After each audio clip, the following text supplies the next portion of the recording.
आज online class के लिए मैं doctor Shekhar Kumar, assistant professor, Nandlal Singh महाविद्यालय जैतपुर, दाऊदपुर सारण, जयप्रकाश विश्वविद्यालय के अंतर्गत आज आपको भारतीय संविधान में निहित मौलिक कर्तव्यों, फंडामेंटल ड्यूटीज के बारे में विस्तार से चर्चा करूंगा। हम जानते हैं कि भारत के संविधान के भाग 3 के अनुसार हम नागरिकों को मौलिक अधिकार प्राप्त हैं। संविधान के भाग 4 के द्वारा राज्य के नीति निर्देशक तत्व की जानकारी हमने पिछले वीडियो क्लासेज में आपको दी थी।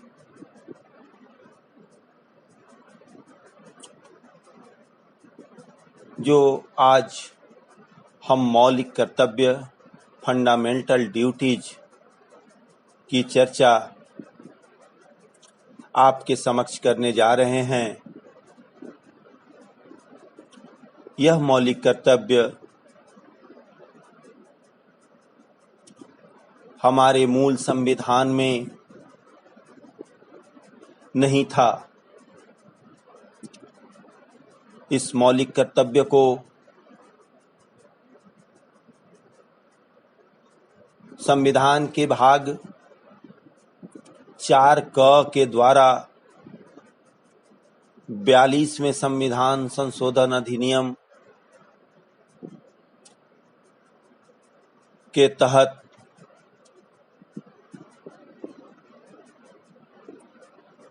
नए रूप से जोड़ा गया।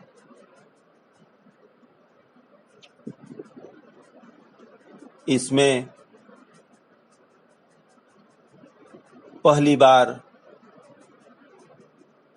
संविधान के नागरिकों के मूल कर्तव्य को सम्मिलित किया गया है।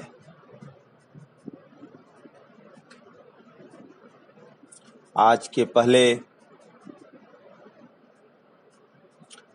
हमारे मौलिक कर्तव्यों की चर्चा भारतीय संविधान में नहीं थी।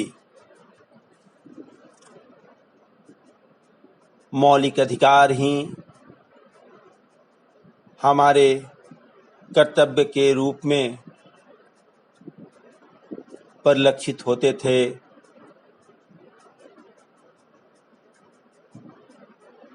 हम जानते हैं कि अधिकार और कर्तव्य एक दूसरे के पूरक हैं। अधिकार के बिना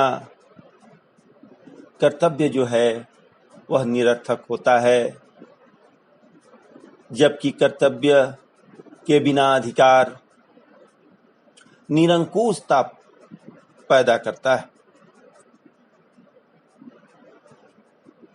जब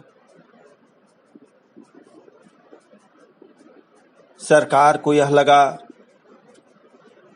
कि हमारे संविधान में मूल कर्तव्यों का शामिल होना चाहिए, तो इस 42वें संविधान संशोधन के द्वारा इस कमी को दूर करने का प्रयास किया गया है। संशोधन समिति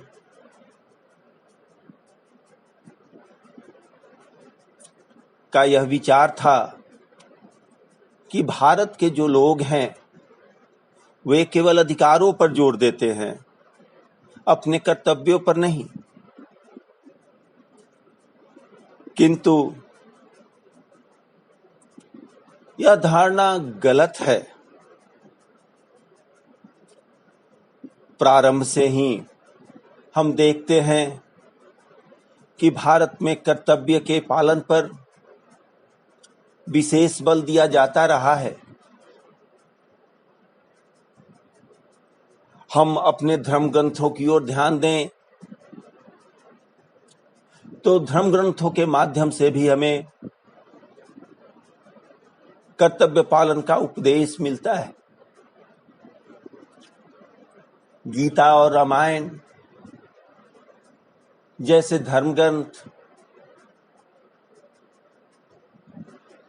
हमें केवल अपने अधिकारों के बारे में नहीं बतलाते, हमें अपने कर्तव्यों को पालन करने का भी वे उपदेश देते हैं। आदिकाल से ही यह प्रचलित है कि कर्तव्यों का पालन करना व्यक्ति के हित में है और इससे समाज का भी हित होता है।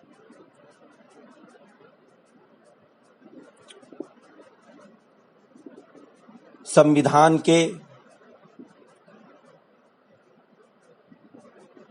अधिकारों पर, कर्तव्यों पर हम यह कह सकते हैं कि यह जोड़कर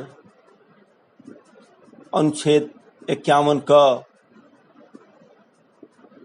केवल मूल अधिकारों पर ही जोर नहीं दिया गया है, बल्कि समाज के नागरिकों के मूल कर्तव्यों पर भी जोर दिया गया है।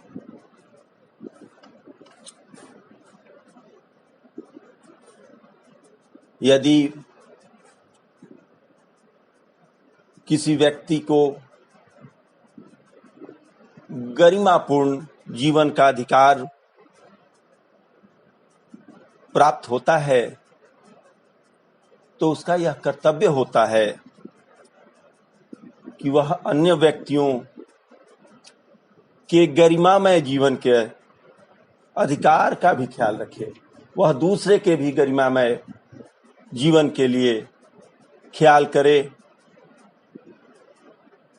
यदि किसी को अपनी अभिव्यक्ति की स्वतंत्रता अच्छी लगती है तो यह आशा की जाती है कि वह व्यक्ति दूसरों के अभिव्यक्ति की स्वतंत्रता के प्रति भी अपना वही भाव प्रदर्शित करे। सबसे रोचक बात यह है, हम देखते हैं विश्व के संविधानों का जब हम अध्ययन करते हैं तो हम पाते हैं कि लोकतांत्रिक देशों के संविधान में नागरिकों के कर्तव्य का कहीं उल्लेख नहीं किया गया। प्रायः विश्व के सभी संविधान मौलिक अधिकारों की घोषणा करते हैं,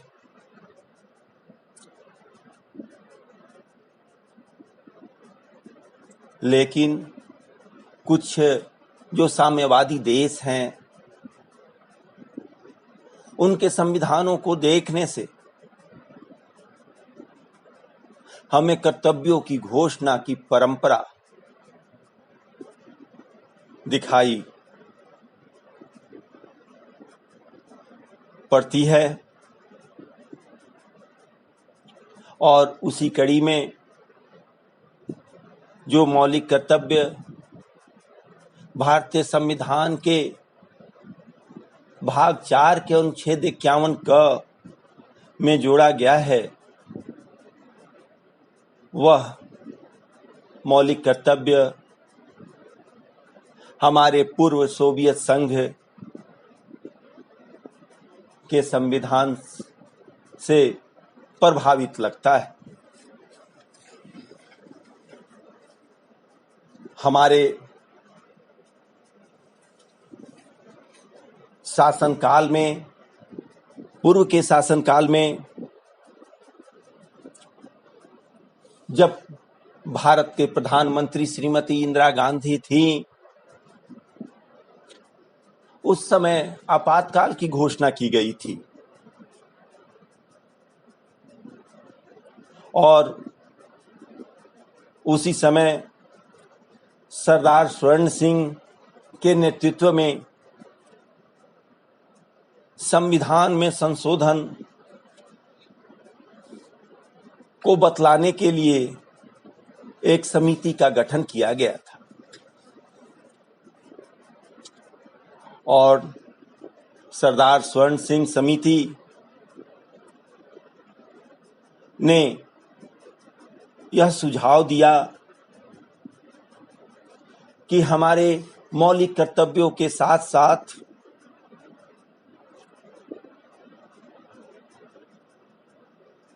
मूल अधिकारों का भी समावेश होना चाहिए।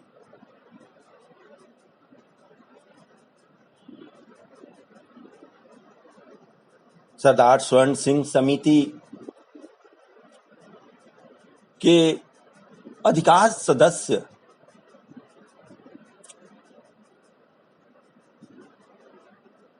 ने यह बतलाया कि भारत के अधिकांश लोग जो हैं वह अधिकारों पर बल देते हैं। वो ये नहीं समझते कि हर नागरिक किसी न किसी तरह से कर्तव्य के प्रति सापेक्ष है। स्वर्ण सिंह समिति के अनुशंसाओं के आलोक में 42वें संवैधानिक संशोधन 1976 के द्वारा अनुच्छेद 51 क के अंतर्गत हमारे 10 मूल कर्तव्यों को प्रस्तुत किया गया। फिर आगे संविधान के 86वें संविधान संशोधन अधिनियम के द्वारा जो 2002 में प्रस्तुत किया गया था, उसमें एक और मौलिक कर्तव्यों को जोड़ा गया। हमारे जो मौलिक कर्तव्य अब 11 हैं, उन मौलिक कर्तव्यों में यह आशा की गई कि भारत का प्रत्येक नागरिक जो है वह इन कर्तव्यों का पालन करे। ये कर्तव्य जो हैं वो ये हैं, पहला कर्तव्य जो हमारे नागरिकों से है, आशा की जाती है कि वे नागरिक संविधान का पालन करें और संविधान के आदर्शों, संस्थाओं, राष्ट्राध्यक्ष, राष्ट्रगान का आदर करें। इसमें यह आशा की गई है कि हमारे नागरिक जो हैं पूरी निष्ठा से हमारे संविधान का पालन करें, क्योंकि हमारा संविधान जो है वह देश का सर्वोच्च संविधान है, सर्वोच्च कानून है। इसके आदर्श जो हैं, जो लोकतंत्र, धर्मनिरपेक्षता जैसे इसकी संस्थाएं जो हैं, कार्यपालिका जैसे विधायिका जैसे न्यायपालिका की तरह उसका सम्मान करे। नागरिकों का यह परम कर्तव्य है कि वह राष्ट्रध्वज जो हमारा तिरंगा है और राष्ट्रगान का आदर करे और राष्ट्रगान के समय सावधान की मुद्रा में खड़े होकर उसके प्रति अपना सम्मान, अपना भाव प्रकट करे। अगले कर्तव्य के रूप में स्वतंत्रता के लिए राष्ट्रीय आंदोलन, प्रभुता, एकता और अखंडता को अक्षुण्ण बनाए रखे।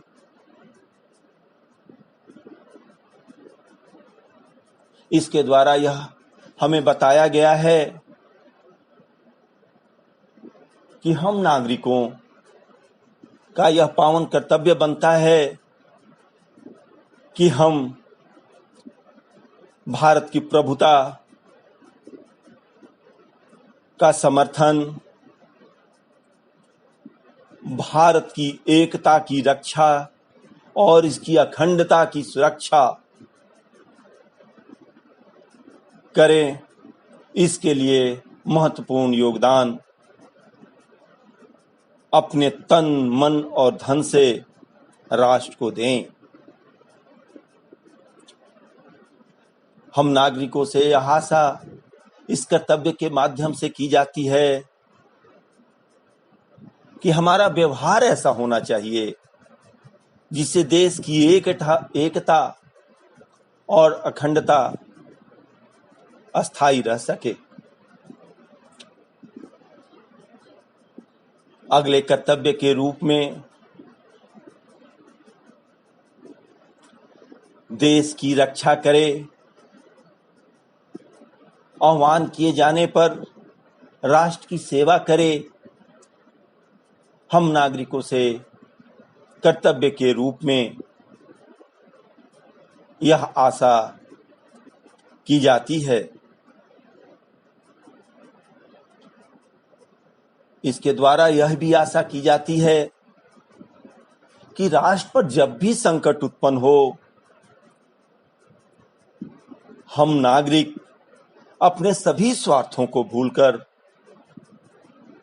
राष्ट्र की रक्षा में जुड़ जाएं। यदि राष्ट्र को जरूरत महसूस हो तो स्वेच्छा से सेना में भर्ती हो जाएं। अगले कर्तव्य के रूप में स्वतंत्रता के लिए हमारे राष्ट्रीय आंदोलन को प्रेरित करने वाले उच्च आदर्शों को हृदय में रखें और उसका पालन करें। हम सभी नागरिकों का यह कर्तव्य बनता है कि हम राष्ट्रीय आंदोलन को प्रेरित करने वाले उन सभी उच्च आदर्शों जैसे स्वतंत्रता, समानता, भाईचारा को अपने हृदय में सदैव संजो कर रखें और अपने रोजमर्रा के जीवन में इसका अनुसरण करें। अगले कर्तव्य के रूप में संविधान के अनुच्छेद 51 क के द्वारा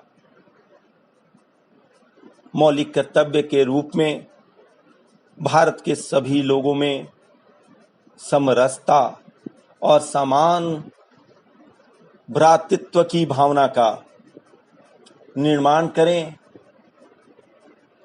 हम सभी नागरिकों का यह परम कर्तव्य हो जाता है कि धर्म और भाषा, प्रदेश या वर्ग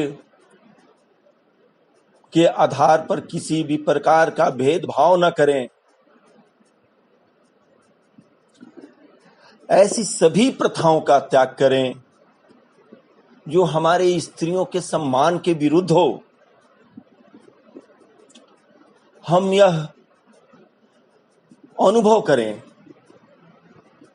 कि हम एक ही धरा के शिशु हैं, हमारी मातृभूमि एक है और हम सभी आपस में भाई हैं। अगले कर्तव्य के रूप में सामाजिक संस्कृति की गौरवशाली परंपरा का महत्व हमें बतलाया गया है और उसे बनाए रखने की अपील भारतीय संविधान के द्वारा की गई है। प्रत्येक देश की अपनी एक प्राचीन संस्कृति होती है। इसके नागरिक धर्म, कला,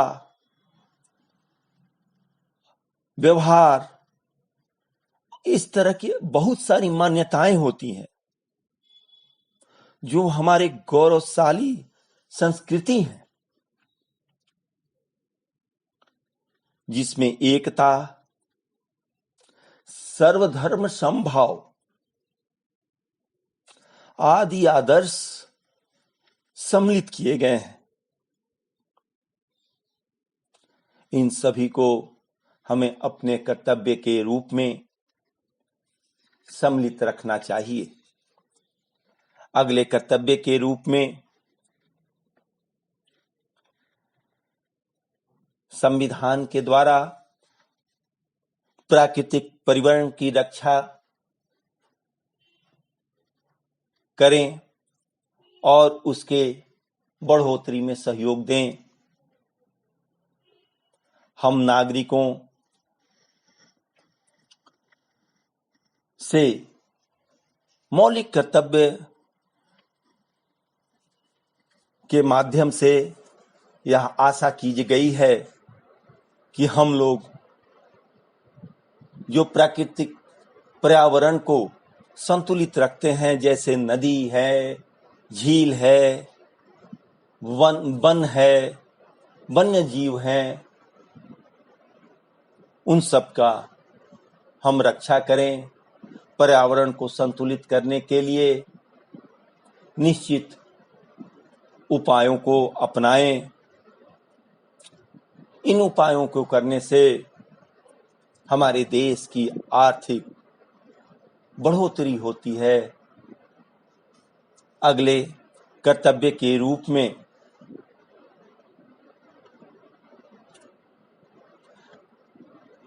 नागरिकों से सार्वजनिक संपत्ति को सुरक्षित रखें और हिंसा से दूर रहें।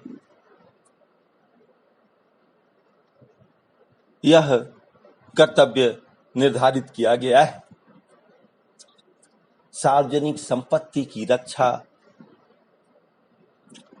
करना चाहिए। यह हमारा परम कर्तव्य होना चाहिए। अगले मौलिक कर्तव्य के द्वारा हम नागरिकों को वैज्ञानिक दृष्टिकोण का विकास करने की बात कही गई। हम नागरिकों का यह कर्तव्य होना चाहिए कि रूढ़िवादी विचारों को त्याग कर वैज्ञानिक दृष्टिकोण को अपनाएं। अपना या औरों का हित न करें।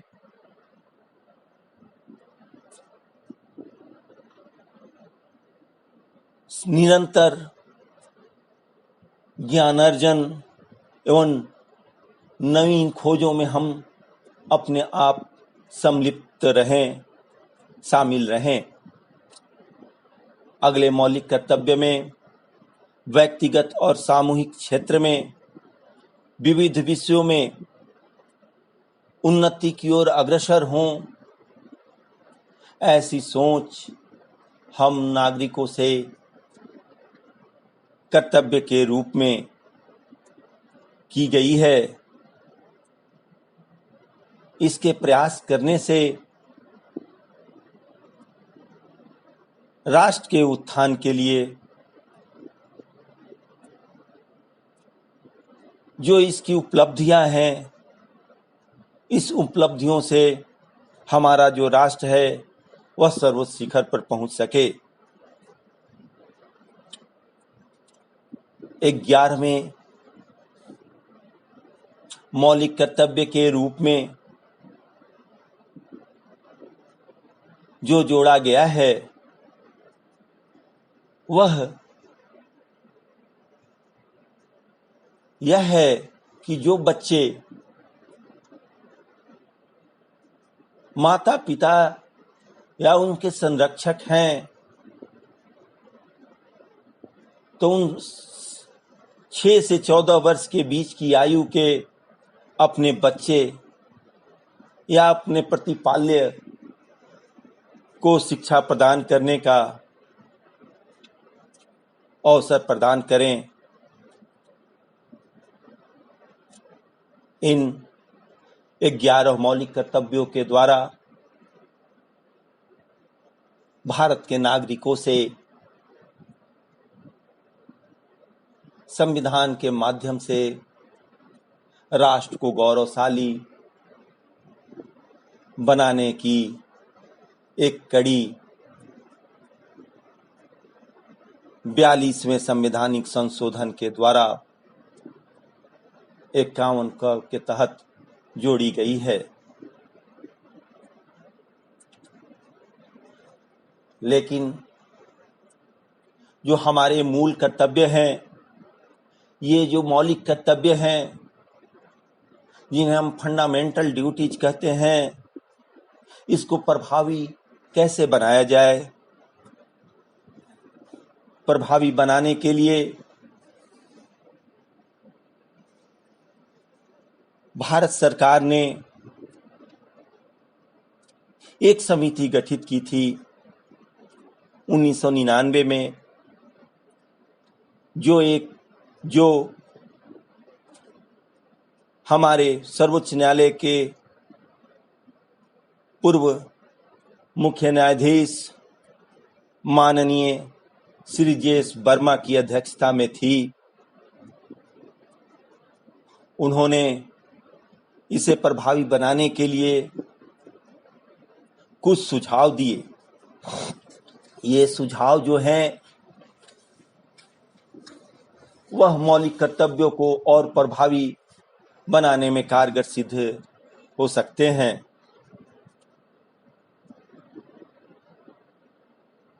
उन्होंने यह सुझाव दिया कि हमारे मौलिक कर्तव्यों को विद्यालय के पाठ्यक्रम में शामिल किया जाए। हमारे अध्यापकों को प्रशिक्षण पाठ्यक्रम में शामिल किया जाए। सभी शासकीय कार्यालयों, सार्वजनिक कार्यालयों पर, विज्ञापन बोर्डों पर ज्यादा से ज्यादा मौलिक कर्तव्यों को प्रस्तुत किया जाए, दिखाया जाए, ताकि ज्यादा से ज्यादा लोग इससे परिचित हो सकें।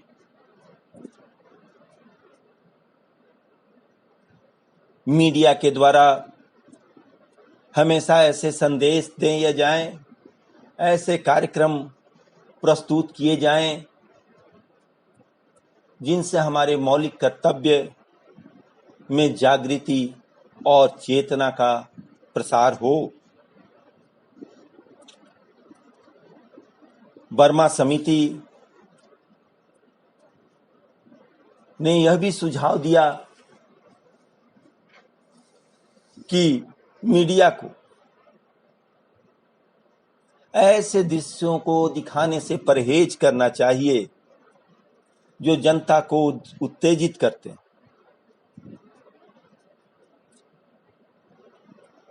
उत्तेजित होने से हमारे मौलिक कर्तव्य जो हैं वह विचलित होते हैं। अब यह जो मौलिक कर्तव्य हमें भारतीय संविधान के द्वारा प्राप्त हुए हैं, वह मौलिक कर्तव्य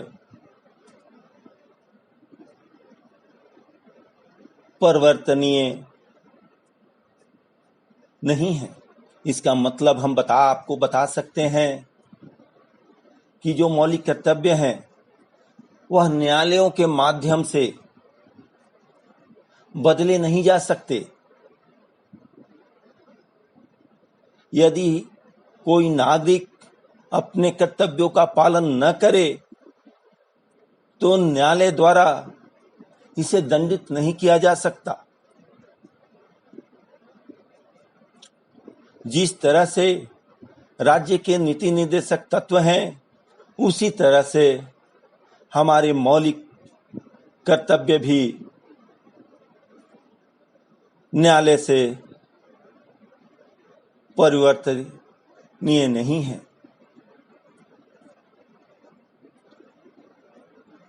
लेकिन यह हम नहीं कह सकते कि मौलिक कर्तव्य निरर्थक है, क्योंकि जब हम संविधान के अन्य अनुच्छेदों के साथ तुलना करते हैं तो अनेक ऐसे वाद आए जिसमें न्यायमूर्ति श्री वेंकटचलैया ने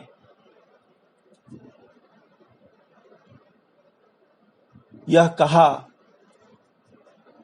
एक मामले में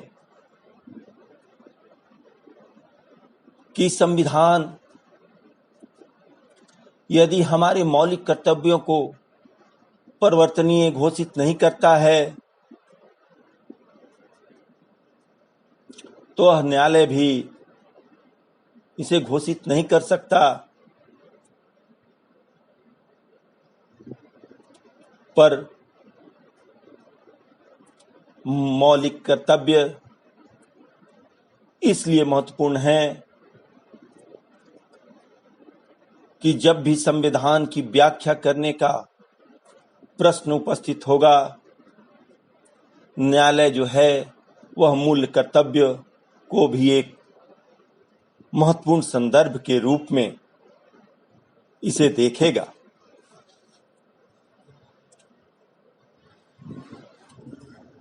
अब हम मौलिक कर्तव्यों के अधीन यह ध्यान देने वाली बात है कि जहां सभी ऊपर बताए हुए मौलिक कर्तव्य का उल्लेख था, उसमें कहीं भी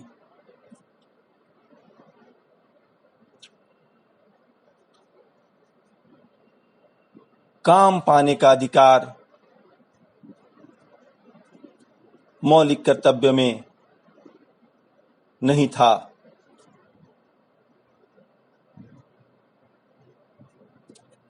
एक निर्धन और एक गरीब व्यक्ति से यह आशा करना सर्वथा व्यर्थ है कि वह भूखा और नंगा रहकर देश और समाज के प्रति अपने कर्तव्यों का पालन करेगा। यह तभी संभव हो सकेगा जब उनके लिए काम पाने का अधिकार, राइट टू वर्क की गारंटी दी जाए।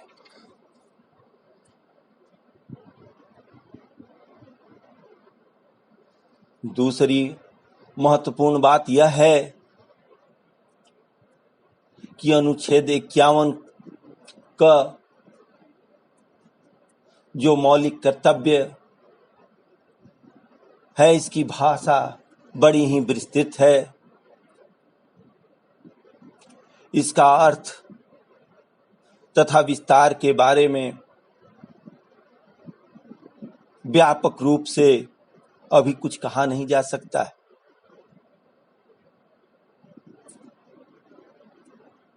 परंतु यह स्पष्ट है कि संसद अनुच्छेद की भाषा की परिधि में, इसकी सर्किल में राज्य के किसी भी नागरिक को दंडित किया जा सकता है। अतः आज जरूरी है कि इस स्थिति का यथाशीघ्र निराकरण किया जाए, नहीं तो इसके अभाव में हमारे मूल कर्तव्य जो हैं, मौलिक कर्तव्य जो हैं, वह केवल पवित्र घोषणा ही रह जाएंगे। धन्यवाद।